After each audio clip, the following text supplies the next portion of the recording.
All right, a reminder that as you're working on your summer homework, it's very important that you try to do as much of it as you can first.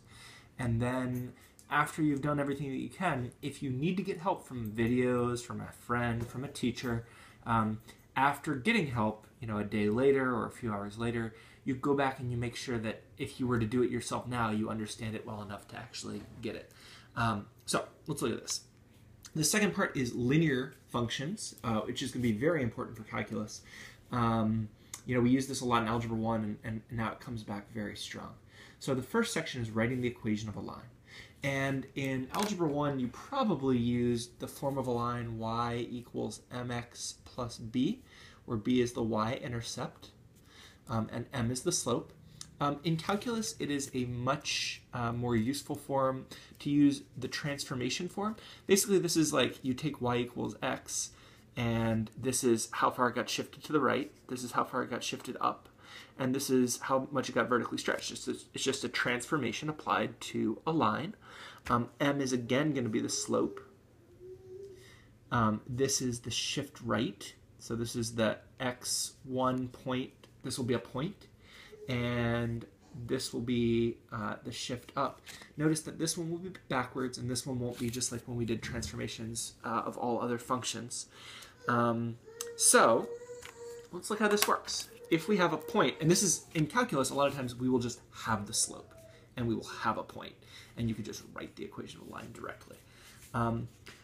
We want to write the equation of a line that goes to the point 5, negative 4, and has a slope of 1/2.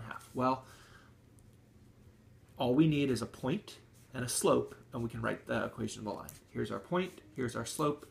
The equation of the line is just y equals m, the slope, so 1/2, times x minus however much it got shifted to the right by, x minus 5 minus 4. So it got shifted to the right by 5 and down by 4 from the point on the parent function 0, 0. That's like the easiest way to think of it. Okay. This next one gives us 2 points. We can use either one of these for our point, but we don't have the slope.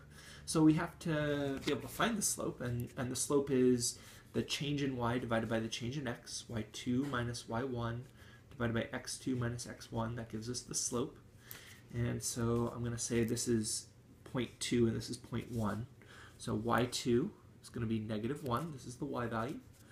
Minus 7 divided by x2 minus x1.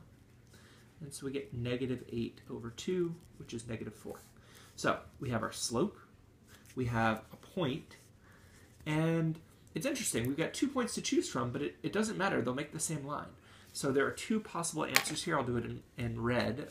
One is y equals negative 4 times x. If we use this point, it's minus 2 plus 7. If we use this point, the equation would be y equals negative 4, again, that's the slope, times x minus 5 minus 1.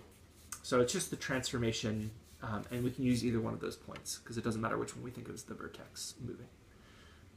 Okay, the rest of these all involve you're always going to be looking for what is the slope, what is the point. So here, it tells you the slope, and it tells you the x-intercept is at x equals 3. So if there's an x-intercept at 3, then that's a point, 3, 0. And I'll let you write that equation on your own. It gives you a point, and it has a rate of change. This is another word for slope. I'll let you write that equation on your own. It gives you a point and another point. This one's a lot like number 2, where you're going to need to find the slope.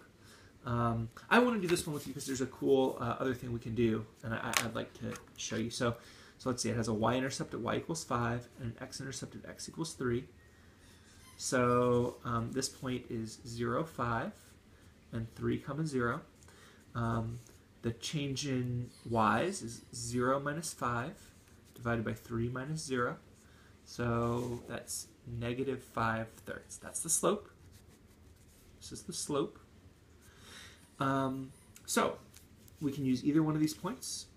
Y equals, I'll use this one, I don't know. Y equals negative 5/3 times x minus, what did I say I was going to use this one? X minus 3 plus 0. I don't need to write the plus 0. And real quickly, I want to show you that we could take any of these ones that are in point-slope form and change it into slope-intercept form, y equals mx plus b, by just multiplying it out. So if we multiply this out, distribute, we would get, and I'll do it in red over here, y equals negative 5/3 x, negative 5/3 times negative 3, negative times a negative is a positive, multiplying by 3 and dividing by 3 cancels out, and so it's just plus 5. You'll notice that here's the slope in front of the x, and the y-intercept is right here, and that'll work always. Okay. All right, let's look at this last one. Again, I hope you're able to do all of these on your own, but if not, I want to make sure you're able to do these, because it might have been a while since you've done it in Algebra 1. It says its tangent, this is going to be an important word in calculus, to y equals x squared at x equals 3 and has a slope of 6. So we have our slope, great. We just need a point. So this word tangent to y equals x squared, here's y equals x squared, it's the quadratic parent function. And at x equals 3, the line is tangent to it.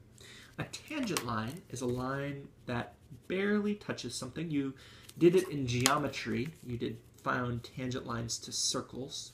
But in this, we're doing tangent lines to lots of curves this year. And it has a slope of 6. And we need to know what point it is. Well, if it's tangent to it, it shares the same point as the graph. So all we have to do is plug in 3 to find the y value. 3, 9 will be our point. And so our equation is y equals the slope times x minus 3 plus 9. By the way, this came up in this one, but didn't come up as often as I would have liked it. If the x value is negative, obviously when you do your x minus negative 2, it becomes x plus 2 when you do your equation. All right, using linear functions. So this is kind of cool. We've got this y equals the square root of x, and we should know what that looks like. It looks something like this. It asks you what are f of 4 and f of 9. Well, f of 4 means you plug in 4 for x. So f of 4 equals 2. By the way, this year we want to be very careful about what we label. If you just write 2 and 3, that isn't clear enough. You won't get very much credit. You need to have things labeled. F of 4 is 2. F of 9 is 3. Great. And so now find the equation of the line connecting 4 comma f of 4 and 9 comma f of 9. Well, we already found this, 4 comma 2 and 9 comma 3. And the slope is y2 minus y1. So 3 minus 2 divided by 9 minus 4, which is 1/5. So we've got the slope. We're going to use this point. We could use this point just as easily.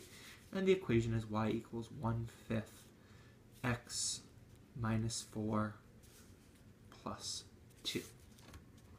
Now, this is something we're going to do a lot. Let's look at what this line is.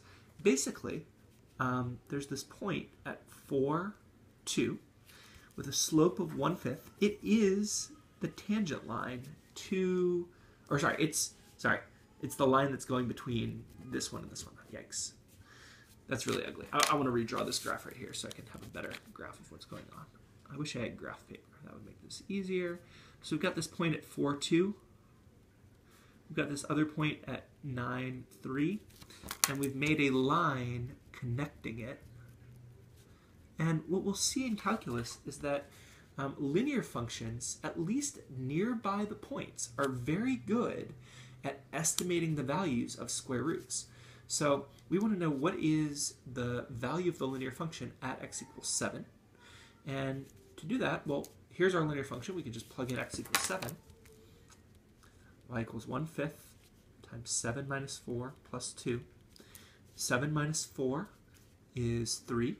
3 times 1/5 is 3/5 plus 2, or 2.6 if you prefer decimal.